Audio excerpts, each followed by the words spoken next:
斌子，你听见没？像是有东西在砸门。哪有什么声音？我怎么没听到？可能是货倒了吧？要不还是停车看看？在高速上的怎么停车？不要命了？别管了！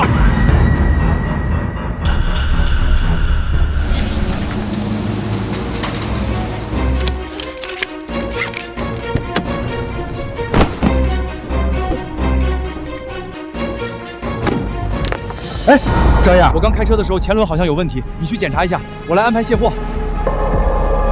行，那我去检查轮胎。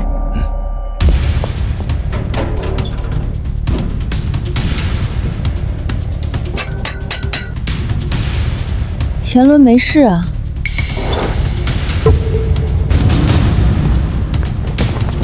卸货还蒙着黑布，为什么要藏得这么严实？